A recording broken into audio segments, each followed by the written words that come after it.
सत्य का साहस। अवघा महाराष्ट्र गुढीपाडव्याच्या आणि हिंदू नववर्षाच्या रंगात न्हाऊन निघाला होता। उपराजधानी नागपुरात तर हा उत्साह शिगेला पोहोचला। राज्याचे मुख्यमंत्री देवेंद्र फडणवीस यांनी नागपूरकरांसोबत नववर्षाचं भव्य स्वागत केलं। नागपुरातील तात्या टोपी नगर ते लक्ष्मीनगर चौक या दरम्यान श्री सिद्धिविनायक ट्रस्ट सेवेच्या वतीनं एका भव्य शोभायात्रेचे आयोजन करण्यात आले होते। या यात्रेचे वैशिष्ट्य म्हणजे मुख्यमंत्री देवेंद्र फडणवीस यांनी यात सहभागी होऊन रामरक्षा पठण केलं आणि जनतेला नववर्षाच्या शुभेच्छा दिल्या।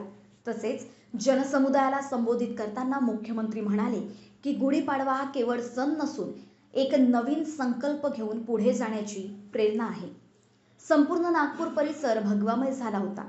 सांस्कृतिक वारशाचं दर्शन येथे घडत होतं।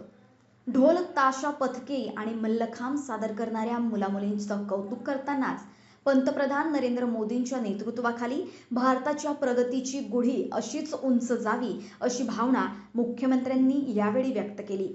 या भव्य शोभायात्रेचे आयोजन संदीप जोशी आणि सिद्धिविनायक सेवा ट्रस्टनं केलं होतं।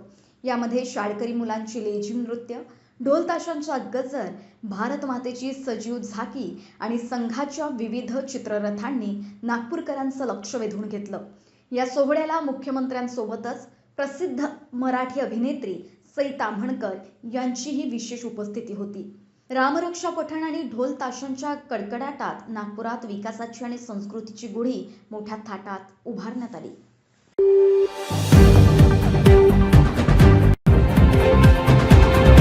अब तक सत्य का साहस।